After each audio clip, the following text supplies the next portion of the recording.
안녕하세요. 이현정 영어 강사입니다. 오늘은 겨울방학 특강 설명회를 진행하도록 하겠습니다. 저는 이번 겨울방학에 독해어 어법 특강을 준비했습니다.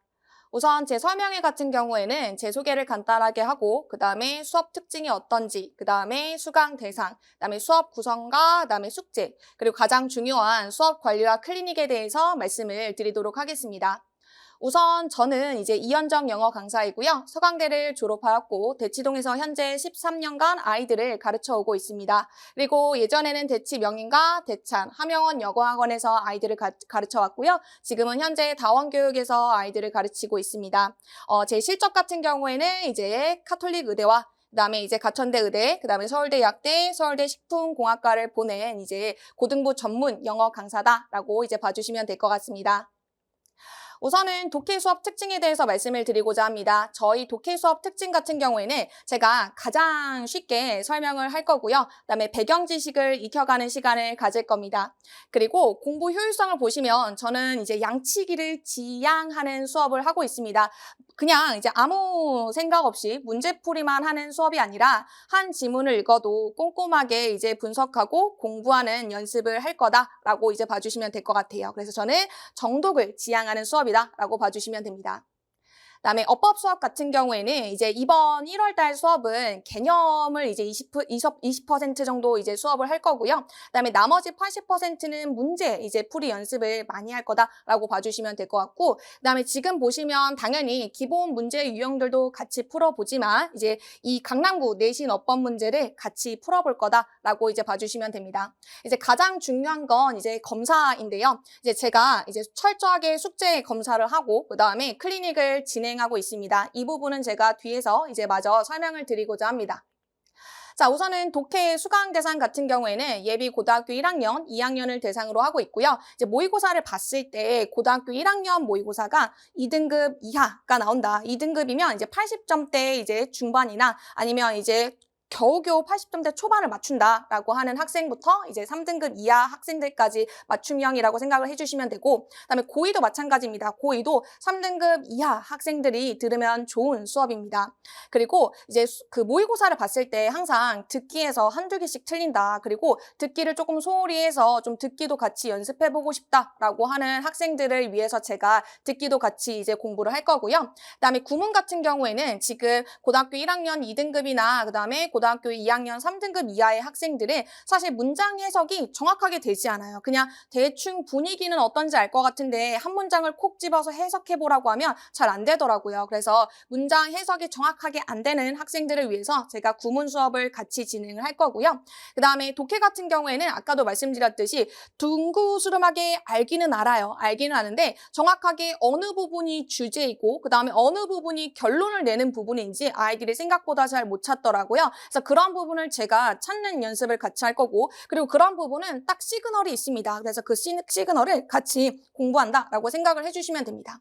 그리고 꾸준히 어휘를 같이 암기할 거다라고 봐주시면 될 것 같고요. 그다음에 어법 같은 경우도 마찬가지로 예비 고등학교 1학년, 2학년인데 이제 어느 정도 개념은 공부는 했어요. 근데 가끔 헷갈려요. 대하고 위치의 차이가 뭐였었지? 그다음에 what하고 that의 차이가 뭐였을까? 그래서 헷갈리는 어법, 특히 이제 고등 내신에서도 자주 나오는 어법들을 이제 볼 거고요. 그다음에 저희 수업은 이제 개념은 20% 정도만 공부를 할 겁니다. 근데 개념을 아예 공부를 안 하는 건 아니고 그다음에 개념 암기를 아예 안 하는 건 아닙니다. 제가 필수적으로 엑기스로 꼭 공부해야 되는 부분을 다 발췌를 해서 꼼꼼히 암기시킬 거고요. 그다음에 역시나 이제 문제풀이 적용이 힘든 학생, 그다음에 아까도 마찬가지로 이제 어법도 마찬가지로 그 문장을 해석하는 능력이 필요해요. 그래서 문장 해석이 정확하게 안 되는 학생을 위해서 구문 같이 공부를 할 거고요.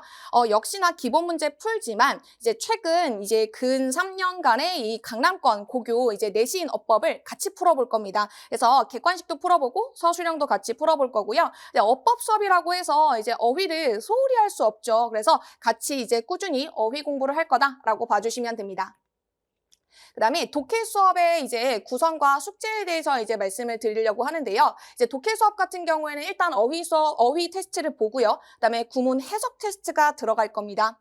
그다음에 제가 수능에 자주 나오는 다이어 이제 100개를 준비했어요. 그래서 100개를 같이 공부하고 이 하나의 단어 안에 어떤 뜻으로 이제 쓰였는지를 함께 확인을 해볼 겁니다. 그다음에 미니 모의고사를 실시할 건데 미니 모의고사 같은 경우에는 20분에서 25분 정도 소요가 되고요. 이 미니 모의고사 안에는 듣기도 같이 공부를 할 겁니다. 그리고 고등학교 1학년에서 2학년 수준인데 고등학교 1학년은 3월, 6월 달이 아니라 9월, 11월 기준으로 조금 어려운 이제 모의고사로 진행을 할 거고 그다음에 고2는 이제 3월, 6월 기준으로 같이 공부할 거다라고 봐주시면 됩니다. 그다음에 구문 같은 경우에는 해석을 위한 구문 학습을 같이 할 건데요. 아이들이 생각보다 어디까지가 주어고 어디까지가 동사인지를 잘 찾아내지 못해요. 그러다 보니 해석이 안 되는 거예요. 그래서 제가 그런 부분도 같이 찝어서 공부를 시킬 예정이고요. 그다음에 유형별 독해라고 이제 나와 있는데 유형별 독해는 물론 처음부터 끝까지 다 볼 겁니다. 그리고 소홀히 할 수 있는 도표와 그다음에 설명 부분도 설명 있는 부분 이 문제 유형도 같이 볼 거고요. 그다음에 막판에는 저희가 빈칸, 순서, 삽입 가장 아이들이 어려워하는 부분을 조금 더 집중적으로 공부를 할 거다라고 봐주시면 될 것 같고 제가 그리고 이번에 조금 더 추가한 부분이 있습니다. 바로 배경 지식 독해예요. 학생들이 이제 생각보다 배경 지식이 조금 얕아요. 인문이나 사회나 특히 과학 부분이요. 저도 열심히 공부하고 있거든요. 과학 부분은. 그래서 그런 부분을 같이 공부할 거다라고 이제 봐주시면 됩니다. 그다음에 수업 숙제 같은 경우에는 매주 200개 어휘가 들어갈 거고 당연히 저희가 다이어 공부를 한다라고 말씀드렸잖아요. 그래서 그 다이어에서도 이제 그 하나의 단어에서 이제 여러 가지 뜻, 그다음에 어떻게 해석되는지도 꼼꼼히 살펴볼 겁니다. 그다음에 제가 이제 앞서 말씀드렸듯 저는 양치기 수업이 아니라 한 지문이라도 꼼꼼하게 해석을 잘 할 수 있는지를 볼 겁니다. 그래서 저희가 본 미니 모의고사 안에서 2개 지문을 이제 제가 이제 선정을 해가지고 아이들에게 분석을 해오는 이제 숙제를 맡길 겁니다. 그래서 분석을 하고 제가 꼼꼼하게 피드백을 이제 하려고 합니다. 그래서 이렇게 분석 노트에다가 이제 이 겨울방학 동안 얼마만큼 내가 열심히 이 지문을 공부했는지를 확인할 수 있도록 할 겁니다. 그 다음에 주차별 주간지를 전달할 건데요. 이 주차별 주간지 같은 경우에는 제가 이번에 이제 레벨 1, 2, 3로 나눠놨습니다. 이 1, 2, 3는 고1 수준, 고2 수준, 고3 수준으로 이제 나뉘어져 있고요. 만약에 학생이 지금 이 수업이 조금 벅차다라고 하면은 이제 고1 기본부터 이제 중3에서 고1 수준으로 맞춰가지고 주간지가 전달될 예정이고요. 그다음에 이제 이 정도 수업이 나한테 딱 맞는 것 같아. 그러면 이제 고2 수준의 걸로 전달할 거고, 이 수업보다 조금 더 어려운 걸 공부했으면 좋겠는데라고 하면은 제가 이제 고3 수준으로 이제 주간지를 전달할 겁니다. 근데 가장 중요한 거는 저희가 겨울방학 때 매우 바빠요. 수학도 해야 되고 국어도 해야 되고 과학도 해야 돼서 매우 바쁘기 때문에 혹시 이것을 다 이제 못하겠다라고 하면 개인별로 제가 스케줄별 숙제를 조정할 수 있다라는 점. 그래서 아이가 이 수업을 들었을 때 끝까지 완주할 수 있게 제가 도움을 드리고자 합니다.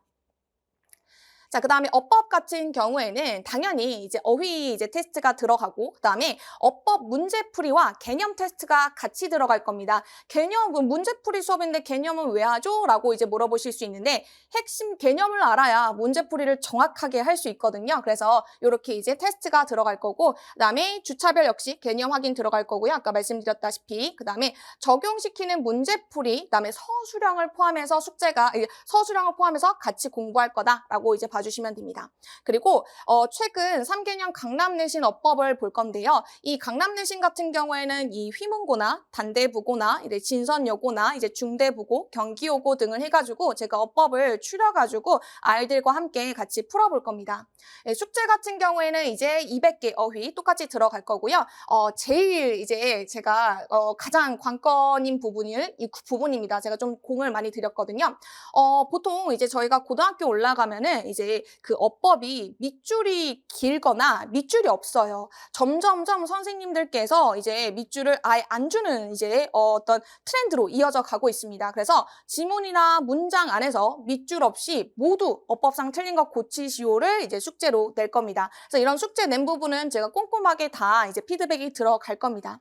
그리고 독해형 서술형 문제가 뭐냐라고 이제 여쭤보실 수 있는데 이 독해형 서술형 같은 경우에는 어법 외에도 이 서술형이 독해 숙제를 읽고 요즘 선생님께서 요약하는 이제 서술형을 이제 출제를 하고 계세요. 요약하고 그다음에 배열 영작해라. 이 지문의 어떤 주제를 배열 영작해라라고 하는 부분이 있기 때문에 이 독해형 서술형 문제 풀기가 들어갈 거다라고 이제 봐주시면 됩니다. 그리고 아까와 똑같습니다. 스케줄별로 이제 숙제 조정 들어갈 수 있으니까 저에게 언제든지 말씀만 주시면 같이 이제 아이들이 이제 끝까지 완주할 수 있게 도움을 드리도록 하겠습니다. 그다음에 수업 관리 및 클리닉인데요. 이 수업 관리와 클리닉이 가장 이제 중요하다고 제가 생각이 드는데 일단은 숙제는 학원에서 직접 채점을 다 할 겁니다. 아이들에게 맡기지 않고요. 저희가 다 채점을 하고 피드백을 하고 그다음에 이 아이가 찍었는지 그다음에 제대로 풀었는지 아니면 베꼈는지 이런 것들을 확인할 겁니다. 그리고 제 모든 숙제 같은 경우에는 그냥 찍는 거는 없어요. 정확하게 정답의 근거를 이제 써내야 되는 부분이 많거든요. 그래서 정답의 근거를 잘 정답의 근거를 잘 보았는지 찾았는지를 확인할 겁니다. 그다음에 제일 중요한 부분입니다. 제가 이제 핸드폰을 다 수거하려고 합니다. 왜냐하면 핸드폰을 이제 당연히 수업 중에 하지는 않죠. 근데 핸드폰이 옆에 있으면 신경을 많이 이쪽에 쓰이는 것 같더라고요. 그래서 제가 이 3시간 수업만큼은 핸드폰 없이 제 수업에만 오로지 집중할 수 있도록 제가 이제 만들려고 합니다. 그래서 핸드폰은 모두 수거한다라고 이제 봐주시면 될 것 같고요. 그다음에 제가 이제 자세히 개인별로 보완 성적표를 전달합니다. 독해 같은 경우에는 이제 주제가 부족한지, 빈칸이 부족한지, 아니면 어휘가 이제 어떤 걸 몰라서 틀렸는지 이런 부분이 이제 전달될 거고, 어법 같은 경우에도 이 아이가 부정사의 개념을 몰라서 틀렸는지, 아니면 동명사의 개념을 몰라서 틀렸는지 이런 부분을 보완 성적표를 전달할 예정입니다. 그리고 항상 이제 당일 수업 내용과 관리 전화, 그다음에 문자가 전달될 예정입니다. 그다음에 클리닉 때 선생님 뭘 하나요? 라고 이제 물어보시는 경우가 많은데요. 일단 1차적으로는 숙제가 미흡할 경우 숙제를 완성시키고 그다음에 숙제에서 틀린 부분을 이제 질의응답을 할 겁니다. 그다음에 당연히 이제 저희가 테스트를 보니 그 테스트가 이제 커트라인을 못 넘겼다라고 하면 다시 새로운 시험지인데 이 새로운 시험지는 완전 원래 시험 본 것과는 다른 것으로 이제 재시험지가 다시 만들어져서 이제 볼 거다라고 봐주시면 될 것 같습니다. 그래서 이런 부분은 당연히 기본으로 들어가는 부분이고요. 이제 추가적으로 이제 어법 구문 문제를 한 30문제 풀 거고 그다음에 미니 모의고사를 20문제 같이 풀어볼 예정입니다. 그래서 이제 어법 구문 문제 같은 경우에는 이제 저희가 독해 수업 같은 경우에는 어법을 많이 못하잖아요. 그래서 그런 부분을 조금 보완하려고 제가 이제 가지고 왔습니다. 당연히 어법을 듣는 학생도 이거를 같이 풀어서 이제 공부를 하면 좋을 것 같고요. 그다음에 미니 모의고사 같은 경우도 이제 어법 이제 수업을 듣는 학생들은 이제 아무래도 어법에 집중하다 보니까 독해를 조금 소홀히 할 수 있잖아요. 그래서 그런 부분을 조금 이제 보완을 하고자 이제 미니 모의고사를 같이 풀어가지고 이제 질의응답하고 그다음에 어떤 문제를 어떻게 틀렸는지 이제 확인을 하고 이제 하원을 시킬 거다라고 봐주시면 됩니다. 근데 이 개수가 이렇게 뭐 30문제, 20문제 이렇게 많지 않아요? 라고 하는데 기본적으로 이렇게 나가긴 하지만 개인별로 역량별로 제가 따로 또 준비를 할 겁니다. 그래서 이런 부분은 그냥 가장 이제 기본적인 거고 개인별로 또 다 나갈 거다. 개인별로 좀 다르게 나갈 수도 있다라는 점 이제 참고해 주시면 좋을 것 같습니다. 네, 저는 여기까지였고요. 제 개인 전화번호입니다. 혹시 수업에 대해서 궁금한 부분이 있으시면 저한테 언제든지 이제 문자 남겨주시면 제가 친절히 상담 도와드릴 거고요. 독해 수업 같은 경우에는 1월 7일 2시에 개강할 거고 그다음에 문법 이제 문제풀이 같은 경우에는 1월 7일 6시에 개강할 예정입니다. 네, 여기까지 들어주셔서 감사합니다. 이현정 영어 강사였습니다.